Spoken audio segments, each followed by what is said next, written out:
I'm marrying a new woman. Haha. Huh? What are you talking about? Since you're broke, there's no point in continuing this relationship. We're done. He who had used my savings without permission to buy a house is dreaming of a new life with his affair partner. You idiot, go to hell. My name is Tracy, a 34-year-old programmer who works from home. I met my husband David at a mixer party organized by friends.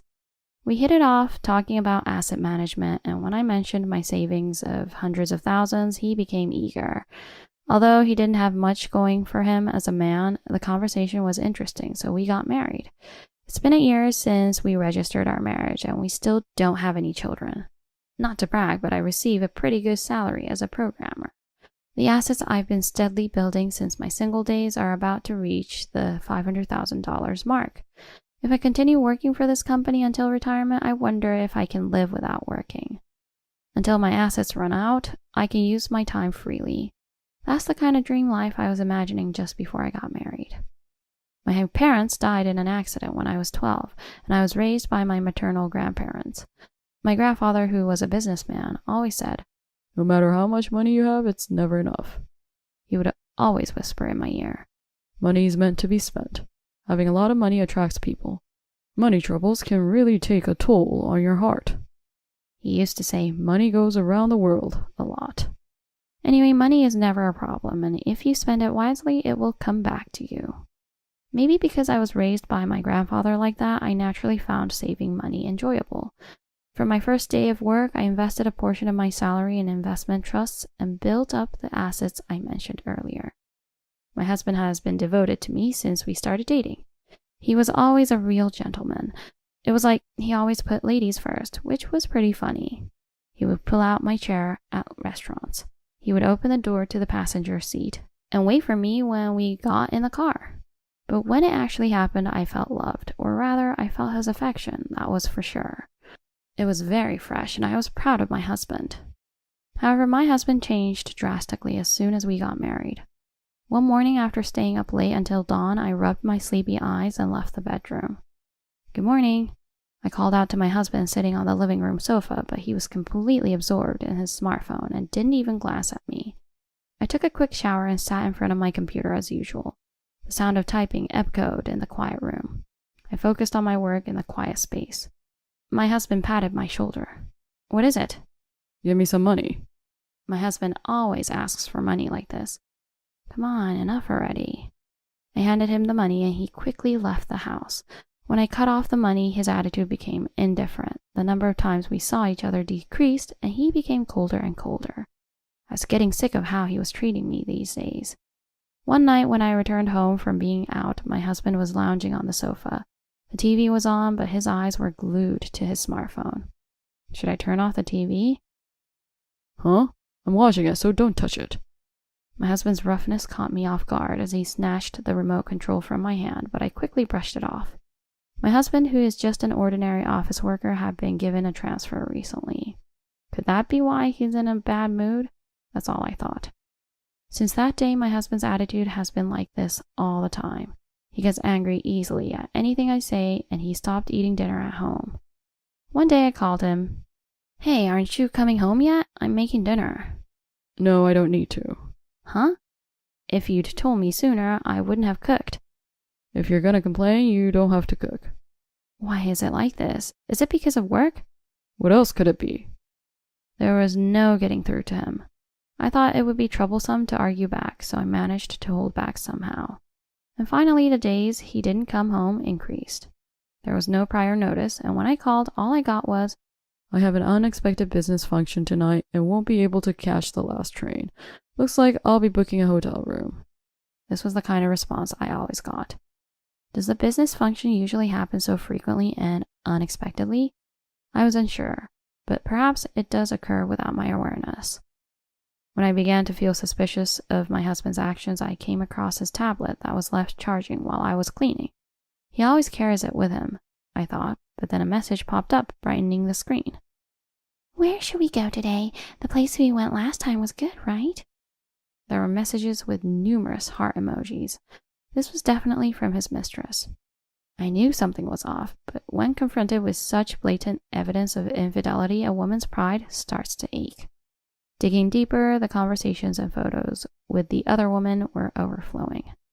Ugh, being played for a fool to such a degree?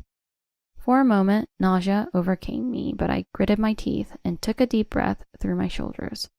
Their interactions were all very superficial and unimportant. What foolish discussions. This is like something middle schoolers would do when they're just discovering puppy love.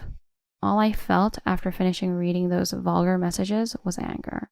Despair and anger turned into flames of revenge, and the burning heart gave me courage. If he has a mistress, I'll definitely claim compensation and divorce him. I was preparing for various things with that determination. It was then, contrary to my expectations, that my husband suddenly said, "Let's get divorced." Huh? "I'm marrying a new woman. Haha." Huh? "I bought a newly built house too, so it's goodbye to you here." Without a hint of remorse, my husband declared it cheerfully. Huh? A newly built house? "I actually bought a house." Huh? Where did you get that kind of money from? "Well, from various sources." My husband had a smug smile on his face. "I've left the divorce papers on the table, so fill out your part and submit it." Huh? Just like that? "We probably won't see each other anymore, but take care." With the packed belongings prepared in advance, my husband left promptly. It didn't take even 10 minutes for his presence to disappear. In the blink of an eye, I was left dumbfounded and speechless. Before we got married, I was already aware of his careless approach to both money and women. I had prepared myself for this someday. I have plenty of savings, and I earn more than my husband, so even if I end up single, I won't be in trouble. However, my husband's words about buying a newly built house bothered me. Where on earth did he manage to scrape up that much money? I couldn't believe my husband, who always begs me for pocket money, had the capability to buy a house, so I checked the whereabouts of my own bank passbook. It's not here, I can't find it. No matter how much I searched, I couldn't find my passbook. My passbook with $500,000 that I had been saving since I was single. Could it be? When I checked the balance on the banking app on my phone, no way. The balance was $1.16. It had been withdrawn in 3 installments. Tremors of anger coursed through my body as I dropped to the floor, my phone clenched tightly in response to my husband's criminal behavior. I couldn't believe he would go this far. It was truly unimaginable. This was the first and only time I had ever felt so much anger towards someone. I won't forgive him. I'll definitely get it back, and I'll make him pay back double. I visited a law firm on the same day. The lawyer first suggested that I didn't know my husband's whereabouts or how he spent the embezzled money. I should consult the police and file a report. The police can search for my husband and investigate how the money was spent. If my husband is found, I can request the return of the embezzled money through civil procedures, such as sending a registered letter demanding repayment or filing for mediation in court. And if the marital relationship has broken down, divorce is an option, requiring discussions about property division and compensation. I had already decided on divorce, but I put off reporting it to the authorities and consulted the police for now. According to the police officer in charge, embezzling a spouse's savings is generally considered embezzlement or misappropriation. Embezzlement is a crime punishable by law, and if certain conditions are met, criminal penalties may be imposed. Specifically, if a husband embezzles his wife's savings without permission, it constitutes a violation of the wife's property rights and is legally problematic. Also, the husband needs to be proven guilty of planning to embezzle to get charged, and if he took a lot of money, he could face some serious consequences. After hearing detailed explanations from the lawyer and the police officer about this, I understood. To sum it up, my husband's acts of embezzlement and infidelity are serious breaches of trust, potentially providing sufficient grounds for divorce, and claims for damages and compensation are justified. Moreover, those acts are undoubtedly criminal, and if I file a report, the police will investigate. And then, within less than a week, the police helped me locate my husband's whereabouts. Following the guidance of my lawyer, I decided to send my husband a written claim for damages and compensation for mental anguish for the time being. So about a month later, I received a call from him on my cell phone. Hey, what's going on? What are you talking about? Of course, the caller was my husband. I got a bill from a law firm. Oh, that. I thought it was about time. Are you serious about this? Yes, of course. What I had sent to my husband through the lawyer was a bill demanding $600,000 for the repayment of my savings and compensation as a condition for divorce. I had also hinted at criminal prosecution if he didn't comply. We're married, you know. Your savings should be shared by the married couple, right? My husband was completely ignorant of the law. Just so you know, whatever money I saved up before tying the knot is still mine, not ours as a couple. So if you took any without asking, I can legally make you hand it back to me. Impossible. $600,000? Then I'll sue you in civil court and seize all your assets. I'll even consider pressing criminal charges, so brace yourself.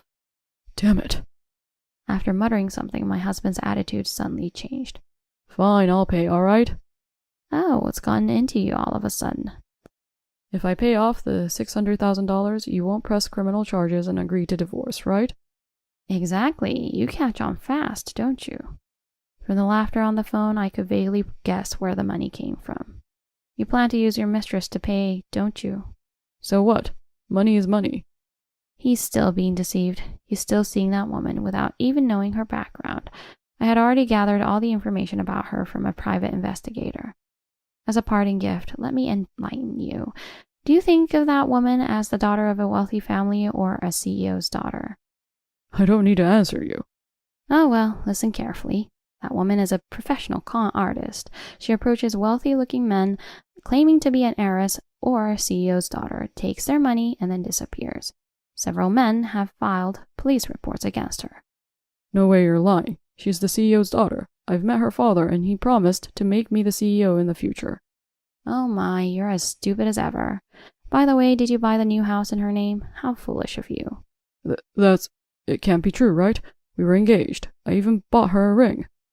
Oh, that's quite something. By the way, is she still at the house? She seemed to be considering something after seeing the documents from the law firm. She said, I'll go back to my parents' house for a while, and left last night. Oh dear, did she run away? That's impossible. Well, we should confirm whose name the new house is under. Well then, let's end it here for today. I said that and hung up the phone. And then, a week later, my husband returned home with a pale face. That woman sold the house and disappeared. Just as I thought. You reap what you sow. By the way, you'll pay back my savings and the divorce settlement, won't you?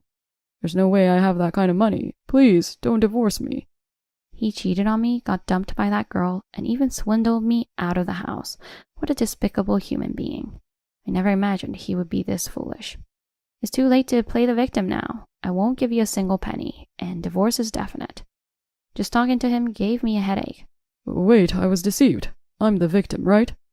For some reason, my husband is trying to play the victim at this point. Please, come on, I still need you. I'll dedicate my life to you this time, I promise. He clung to my legs, begging for reconciliation while sobbing. What a disgraceful sight. It's too late to play the victim now. Everything from taking my money to being deceived by that woman is all your own doing. Be prepared. I forcefully pulled away from my husband, uttered those words, and he left dejectedly. Of course, the divorce was finalized. I promptly filed a criminal complaint against my ex-husband and his mistress, and also filed a civil lawsuit for the return of my money. After a while, both of them were arrested. My ex-husband ended up drinking his troubles away at some shabby bar. The woman who deceived my ex-husband was carrying cash from selling the house with her, but when she was caught, she only had about $10,000 left. In response to the investigation, my ex-husband confessed, I married for my wife's savings. I never thought I would be deceived in the same way. He's still playing the victim. Well, that's the kind of man he is. He totally deserved what he got. That woman apparently targeted my ex-husband as her 12th victim, explaining his pathetic state by saying, "It was easy to trick him." The total amount she swindled from her previous 11 victims seems to be around $4 million, and she too wasted all on her extravagant host club visits. Basically, if you can't see past your own wants and needs, you're gonna get some bad karma coming your way in the end. Serves them right. Although I was quite dismayed by my own lack of judgment in choosing a partner, thanks to the efforts of my lawyer, the newly built property was successfully transferred into my name without any issues.